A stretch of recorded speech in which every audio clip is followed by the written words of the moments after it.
Bismillahirrahmanirrahim. Assalamualaikum warahmatullahi wabarakatuh. Alhamdulillahirabbil alamin wa ala alihi wa ashabihi ajmain, amma ba'du. Yang terhormat Bapak Dedi Afdal LCMUD selaku dosen pembimbing secara hadis ekonomi. Dan dengan saya sendiri, Mesanti Kanastion, dengan NIM 2016010028 dari kelas XA akan menjelaskan materi tentang al-ijarah. Menurut bahasa, kata ijarah berasal dari kata al-ajru yang berarti al-iwadu ataupun ganti. Dan oleh sebab itu, atau yang disebut dengan pahala dinamakan ajru ataupun upah. Lafal al-ijarah dalam bahasa Arab berarti upah, sewa, ataupun jasa dan imbalan. Al-ijarah merupakan salah satu bentuk muamalah dalam memenuhi keperluan hidup manusia seperti sewa menyewa, kontrak, atau menjual jasa perhotelan dan lain-lain. Dan ijarah menurut arti lugat adalah balasan atau tebusan ataupun pahala. Menurut syara berarti melakukan akad mengambil manfaat sesuatu yang diterima dari orang lain dengan jalan membayar sesuatu dengan perjanjian yang telah ditentukan dengan syarat-syarat tertentu pula. Secara terminologi, ada beberapa definisi al-ijarah yang dikemukakan para ulama fikih. Menurut ulama Syafi'iyah, ijarah adalah akad atas suatu kemanfaatan dengan pengganti. Menurut Hanafiyah, bahwa ijarah adalah akad untuk membolehkan pemilikan manfaat yang diketahui dan disengaja dari suatu zat yang disewa dengan imbalan. Sedangkan ulama Malikiyah dan Hanabilah, ijarah adalah menjadikan milik suatu kemanfaatan yang mubah dalam waktu tertentu dengan pengganti. Dan yang kedua yaitu hukum ijarah. Ijarah dapat diketahui dengan berdasarkan pada teks-teks Al-Quran ataupun hadis-hadis Rasulullah dan ijma para ulama fikih sebagai berikut. A. Berdasarkan Al-Quran. Dalam Al-Quran, ketentuan tentang upah tidak tercantum secara terperinci, akan tetapi pemahaman upah dicantumkan dalam bentuk pemaknaan tersirat seperti ditemukan dalam Quran Surah Al-Baqarah ayat 233 dan An-Nahl ayat 97, Al-Kahfi ayat 30, Az-Zukhruf ayat 32 dan At-Tolak ayat 6 dan Al-Qasas ayat 26 sebagaimana disebutkan.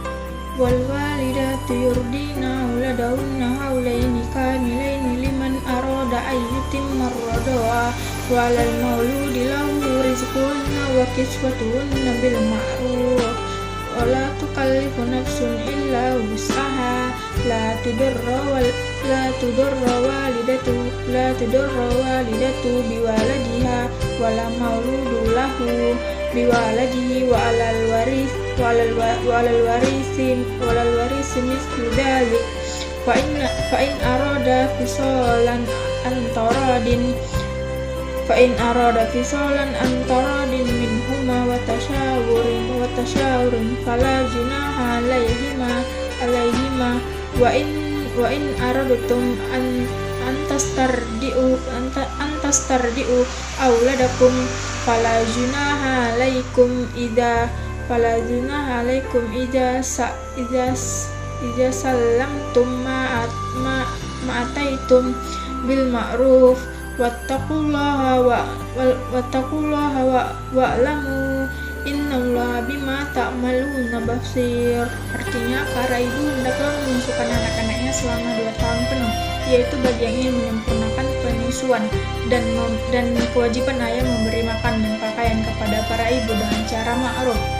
Seorang tidak dibebani melainkan menurut kadar kesanggupannya. Janganlah seorang ibu menderita kesengsaraan karena anaknya dan seorang ayah karena anaknya, dan waris pun berkewajiban demikian apabila keduanya ingin menyapi atau sebelum 2 tahun dengan kerelaan keduanya dan kepermusyawaratan, maka tidak ada dosa atas keduanya. Dan jika kamu ingin anakmu dihidupkan oleh orang lain, maka tidak ada dosa bagimu.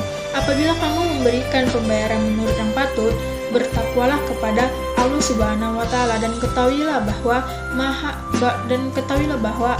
Allah itu Maha melihat apa yang kamu kerjakan. Quran Surah Al-Baqarah ayat 2.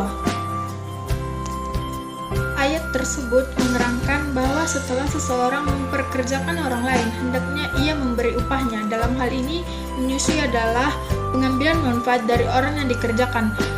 Jadi, yang dibayar itu bukan air susunya, melainkan orang yang dipekerjakan.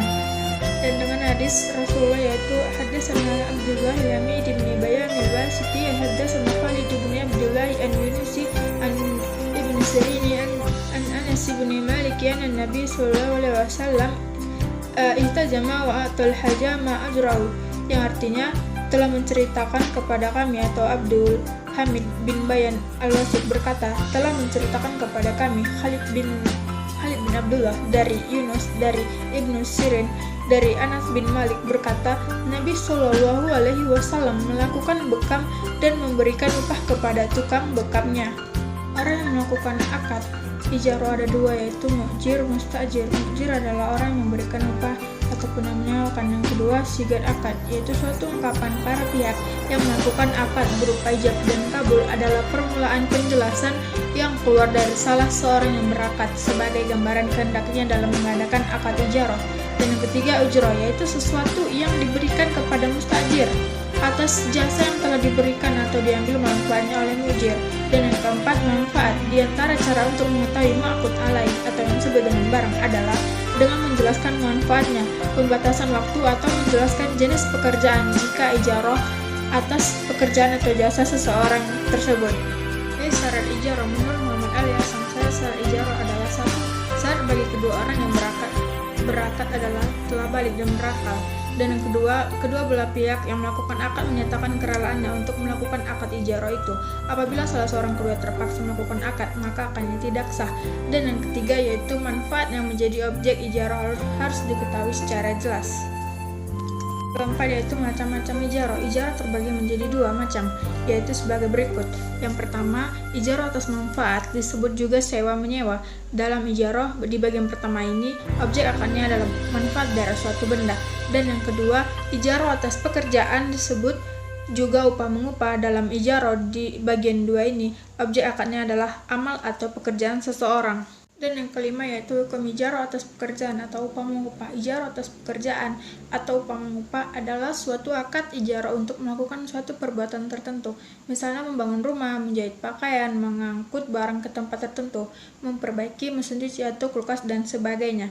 Ajir atau tenaga kerja ada dua macam, yaitu ajir atau tenaga kerja khusus, yaitu orang yang bekerja pada satu orang untuk masa tertentu. Dalam hal ini, ia tidak boleh bekerja untuk orang lain atau orang yang telah mempekerjakannya. Contohnya, seseorang yang bekerja sebagai pembantu rumah tangga pada orang tertentu. Dua, ajir atau tenaga kerja mustarak, yaitu orang yang bekerja untuk lebih dari satu orang, sehingga mereka bersekutu di dalam memanfaatkan tenaganya. Contohnya, tukang jahit, notaris, dan pengacara. Hukumnya adalah ia atau ajir mustarik boleh bekerja untuk semua orang, dan orang yang menyewa tenaga dia tidak boleh melarangnya bekerja kepada orang lain. Kedua hal ini disepakati oleh seluruh ulama fikih. Menurut ulama Hanafiyah, wafatnya salah seorang yang berakad karena akad al-ijarah, menurut mereka tidak boleh diwariskan, sedangkan menurut ulama akad al-ijarah tidak batal dengan wafatnya salah seorang yang berakad. Menurut ulama Hanafiyah, apabila ujur dari salah satu pihak seperti rumah yang disewakan disita negara karena terkait utang yang banyak, maka al-ijarah tersebut batal. Baik, lebih dan kurang saya memohon maaf kepada Bapak dosen pengampu. Wassalamualaikum warahmatullahi wabarakatuh.